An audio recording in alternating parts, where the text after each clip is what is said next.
Good morning. I'm Maddie. Happy Groundhog Day. Today is Thursday, February 2nd, 2023, and you make this world a better place. Now to the pledge. Please stand up with your right hand on your heart while we recite the pledge. I pledge allegiance to the flag of the United States of America and to the republic for which it stands, one nation, under God, indivisible, with liberty and justice for all. Now a splash. It's time for Splash Expectations. This is your daily reminder to be respectful, responsible, and safe, no matter where you are. Let's hear it. Expectations. We've got 3 at PGE. We pledge to be respectful, responsible, and safe. I pledge. Please write your first and last name and your teacher's name on the ticket. Put it in the correct bucket. Now to birthdays. No birthdays today. Crosby Reynolds is the newest member of the Birthday Book Club. His birthday will be on February 4th, and he will be the first to check out this brand new book. Polar Bear. Miss Egan thinks you will love this beautifully illustrated nonfiction book where a majestic mother polar bear and her 2 cubs emerge from their den to explore an ever-changing landscape. She hopes you enjoy the book and that is dedicated to you. Now to Throwback Thursday. Today's Throwback Thursday is, did you guess, Miss Barnett? In this day in history, in 1887, the first Groundhog Day is celebrated in Punxsutawney, Pennsylvania. Now back to broadcaster. Today is Thursday, February 2nd. Happy Groundhog Day. It is a Red Special Area Day. Our character trait for February is kindness. Late bus duty, 2nd grade. Let's find out what's for lunch from Danny the Dolphin. Today's lunch is walking taco, hot dog. Fruit is sidekick, fresh pineapple chunks. Vegetables are refried beans, salad, and fresh veggie cup.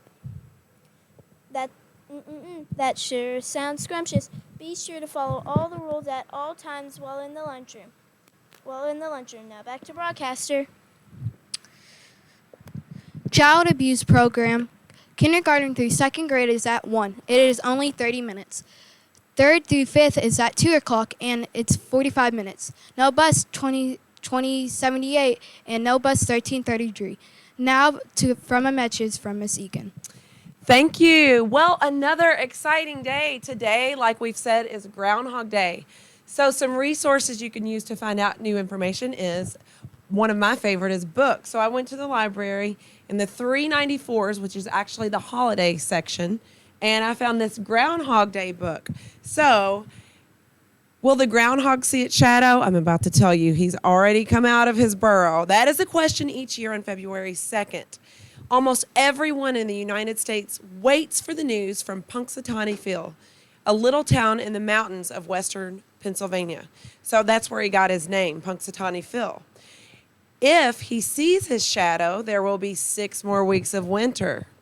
If he does not see his shadow, spring will come early.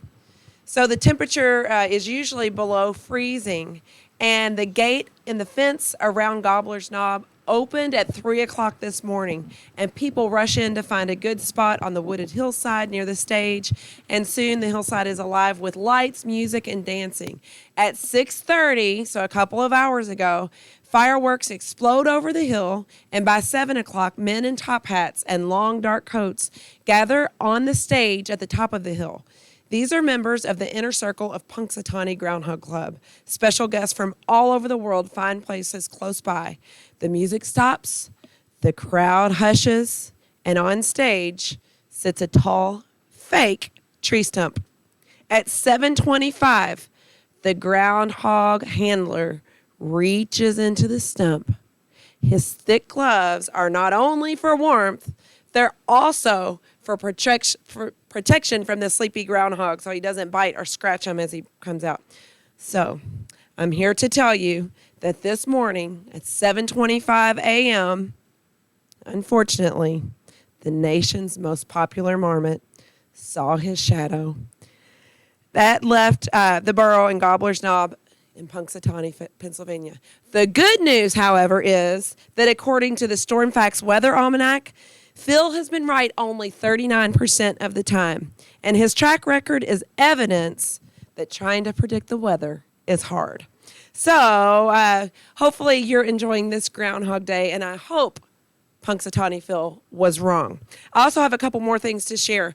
We have next Thursday, 1 week from tonight, we have a Spotlight on Family Fun Night. Your teachers will be sending home information about this. But we're asking you to join us for a fun family night of activities, crafts, and light refreshment. It's going to be next Thursday at Pleasant Grove from 5 to 7 p.m. So we hope you can come, have your parents check for that information that your teachers will be sending home. Also, Read Across America is coming up in a month. We're going to be celebrating all week, the first week of March. March 2nd is actually Dr. Seuss's birthday, so that's 1 month from today. And just in time for that, Miss Bohannon has designed some really awesome spirit wear. I just placed my order yesterday, and there's also a cool little Friday or Fry-yay shirt and some other things in there for you to order. So that information will be going home. If you want to get a shirt for Read Across America or a Fry-yay or other spirit wear, check that or have your parents check that to place that order. And I think the deadline is February 17th, but it's on the order form. And I think that's all. Happy Groundhog Day. Back to broadcaster. Teachers, check the Dolphin Code for important information. Please post attendance after 9 today. That's it for announcements. Now it's time to learn so you can create a world of opportunities.